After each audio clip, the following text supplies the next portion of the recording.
Bienvenidos a mi plática. Welcome to my discussion on experience machine and Robert Nozick. The experience machine is known as pleasure machine. Robert Nozick refers this concept as thought experiment. This idea has been put forward by Nozick in his book titled Anarchy, State and Utopia. The book was published in the year 1974. In Robert Nozick's book, attempts have been made to refute ethical hedonism. The refutal is done by imagining a choice between everyday reality and an apparently preferable simulated reality. Nozick attacks the thesis of hedonism by means of a thought experiment. The primary thesis of hedonism is that pleasure is the good. In other words, hedonism states that the things in life worth pursuing are the highest good, or the things that will make one happiest, both long term and short term. Happiness is the highest value in human life. Robert Nozick attacks these theses by means of a thought experiment. It means that if Nozick can show that there is something other than pleasure that has value and thereby increase well-being, then hedonism is refuted. It is also relevant to share that Robert Nozick, through the experience machine thought experiment, presents the target theory. As I mentioned earlier, that this thought experiment argument has been considered a knockdown objection to hedonism about well-being. Here, well-being means the goodness or badness of our lives for us. Hedonism about well-being refers to the thesis that well-being is entirely determined by our pains and pleasures. In fact, people's judgments in favor of living in touch with reality have been thought to mean that reality must be intrinsically prudentially valuable. This thought experiment has been widely considered as providing a knockdown argument against mental state theories of well-being and prudential hedonism. The experience machine thought experiment is also meant to evoke the intuition that physical reality is intrinsically valuable. If there is no such thing as reality, reality cannot be intrinsically valuable. Nozick asks the readers to ignore contextual factors. It means that Robert Nozick claims that we should not evaluate whether a life inside an experience machine is worse than a life of torture.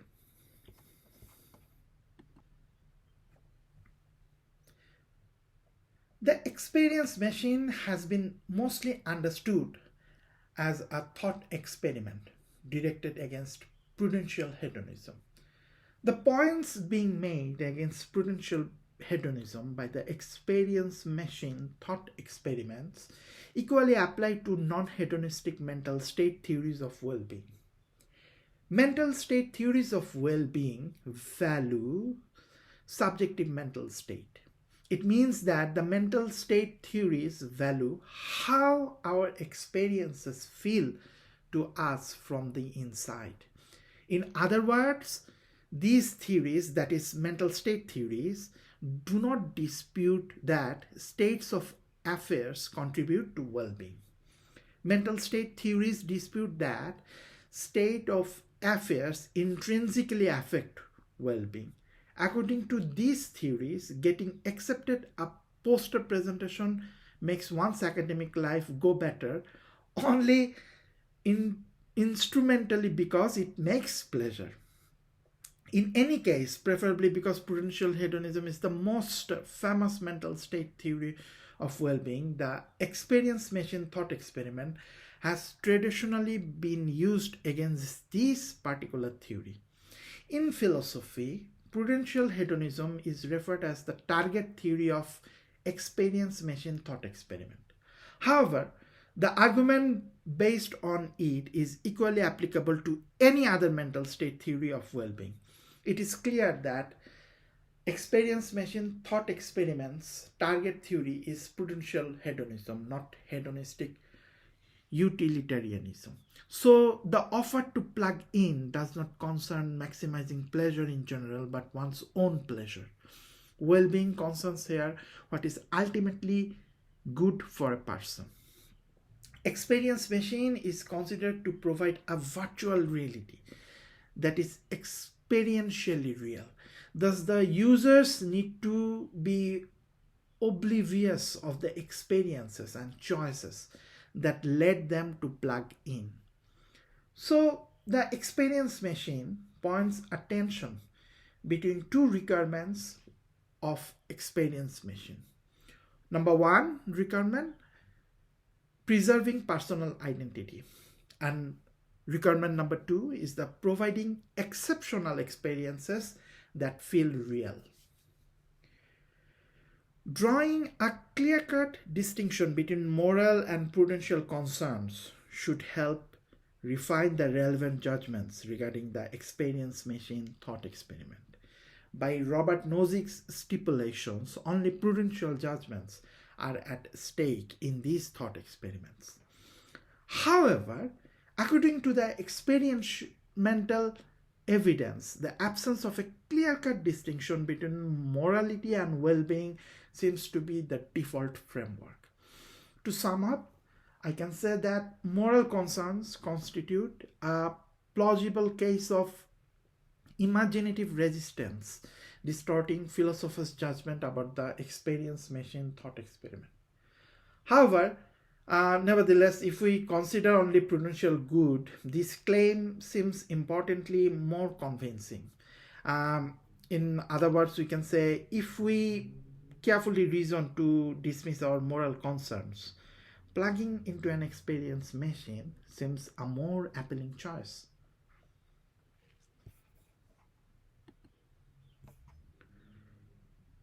The concept thought experiment, it is a hypothetical situation. In such situation, a hypothesis or theory or principle, whatever you try to mention, is laid out for the purpose of thinking through its consequences. The concept thought experiment includes thoughts about what may have occurred if a different course of action were taken as opposed to what did in fact occur. The significance of such thoughts and concept is that such concept allows us to imagine what may occur in future and the implication of alternate courses of action. In philosophy, the concept thought experiment typically presents an imagined scenario with the intention of eliciting an intuitive or reasoned response about the way things are in the thought experiment. The scenario in thought experiment is typically designed to target a specific philosophical notion.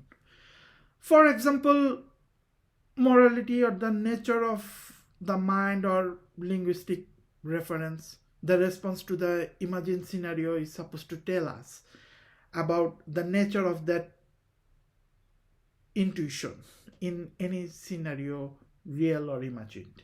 In thought experiment, the relevant question regarding morality, whether a moral theory is correct that says morality is determined solely by an action's consequences. It is generally thought that there is universal agreement about the intuitions that a thought experiment elicits.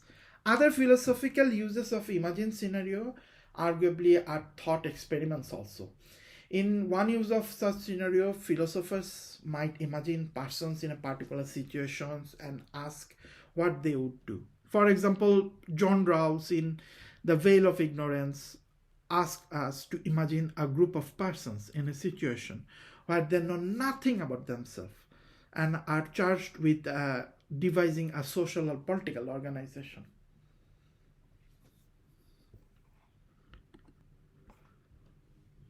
Robert Nozick describes a machine that could provide whatever desirable or pleasurable experiences a subject could want. In his thought experiment, Robert Nozick asked, if given the choice, would the subject prefer the machine to the real life? There are three premises and two conclusions in the argument of Robert Nozick. The first conclusion is relied upon two premises. Premise number one, if experiencing as such pleasure as we can is all that matters to use, then if we experience more pleasure by doing X than by doing Y, we have no reason to do Y rather than X. The premise two, we will experience more pleasure if we plug into the experience machine than if we do not plug into the experience machine. So the conclusion of the first conclusion basing upon these two premises is that if all that matters to us is that we experience as much pleasure as we can, then we have no reason not to plug into the experience machine. The premise three is that we have reason not to plug into the experience machine. The conclusion is that, basing upon premise three, experience as much pleasure as we can is not all that matters to us. Robert Nozick provides us three reasons not to plug into the experience machine. Reason number one is that we want to do certain things and not just have the experience of doing them. Reason number two, we want to be a certain sort of person.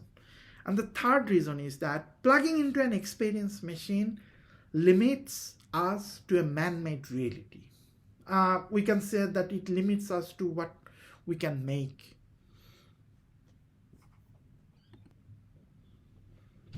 Robert Nozick first introduced the experience machine thought experiment in his book published in 1974.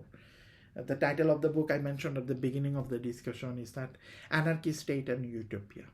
However, in his another book, the name of the book is The Examine Life, and which was published 15 years after the book that Anarchy, State and Utopia. Robert Nozick's narratives of thought experiment has been properly captured. I want to say that the book that has been published in 1989, that Examine Life, more perfectly captured the narratives of Robert Nozick about thought experiment. So there are two versions of Robert Nozick's thought experiments. One version is connected with the book of 1974, and another one is connected with the book of 1989. The difference between the two versions of thought experiments is about temporal description of plugging in.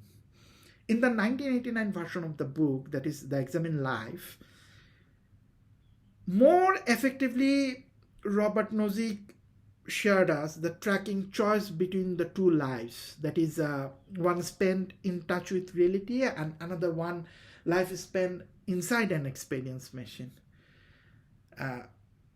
In that book of 1989, that book of the book named The Examine Life, Robert Nozick presented the experience machine thought experiment in a very comprehensive manner.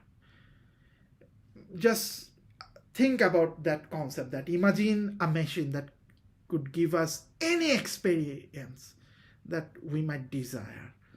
When connected to that experience machine, we can have the experience of writing a great research paper or bringing the world peace or loving someone we truly want to love. So we can experience the felt pleasure of these things and how we feel from the inside. The question is not whether to try the machine temporarily, but the question is whether to enter it for the rest of our life. Upon entering into the machine, we'll not remember having done this. So no pleasure will get ruined by realizing that they are actually machine-produced feelings. Robert Nozick expresses confidence that most people would not prefer to plug into that machine. However, there might be some exceptions. If the quality of experience is all that matters in life, then it seems that some of us may want to plug in, since the experience machine is the best way to ensure the large quantities of high quality experience. Well, I have already mentioned two narratives. Now, the thing is that the new narrative is actually alive. I already told that there are two phases of debate regarding experience machine thought experiment. The first phase is actually connected with the book that has been published in 1974. This first phase began with the publication of Robert Nozick's book Anarchy, State and Utopia. And this phase ended about 2010, the year 2010. In this first phase, philosophers observe a huge consensus on the strength of experience machine thought experiment in proving prudential hedonism and mental state theories of well-being wrong. So in the second phase, it started from the year 2010. This second phase witnessed the emergence of a scholarship specialized in the experience machine thought experiment that crushes the confidence about its ability to generate a knockdown argument against prudential hedonism and mental statism about well-being.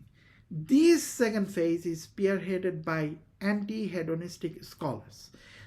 These anti-hedonistic scholars feel that the necessity of such an experience machine thought experiment is to devise a new generation of experience machine thought experiment to show that the first phase narrative is dead.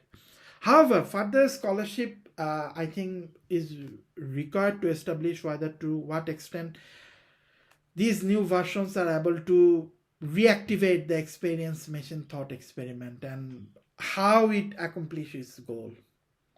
Thank you all.